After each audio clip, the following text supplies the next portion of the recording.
এতবার কারেন্ট না নিয়ে একেবারে বাড়ি এসে মিটারটা খুলে নিয়ে গেলেই তো হয়। সকালে কারেন্ট নাই, দুপুরে কারেন্ট নাই, রাতে কারেন্ট আসে শুধু মোবাইল 5% হলে। মনে হয় কারেন্টও এখন অ্যাটিটিউড দেখায়। ফ্যানের দিকে তাকিয়ে থাকি, ফ্যান বলে ভাই আমিও বেকার। চার্জে ফোন লাগাই, 2 মিনিট পর কারেন্ট গেল, ফোন বলে ভাই আমারেও নিয়ে মজা করিস না। এভাবে বারবার কারেন্ট যাওয়ার চেয়ে একদিন অফিস থেকে লোক আসুক স্যার, এই নিন মিটার খুলে নিয়ে যাচ্ছি, আপনার এলাকায় এটা ডেকোরেটিভ আইটেম হিসেবে ছিল। আর বিল ঠিকই আসবে, কারণ কারেন্ট না থাকলেও বিলের কারেন্ট কখনো যায় না। একদিন ভাবলাম প্রতিবাদ করব। অফিসে গিয়ে বললাম স্যার কারেন্ট দেন না কেন? ওরা বলল আমরা সারপ্রাইজ দিই। আমি বললাম তাহলে মিটারটাও সারপ্রাইজ করে নিয়ে যান।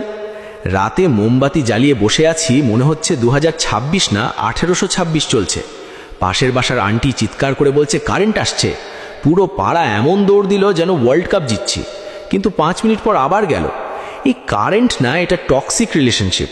আসে ভালোবাসা দেখায়, তারপর হঠাৎ ছাড়ে চলে যায়।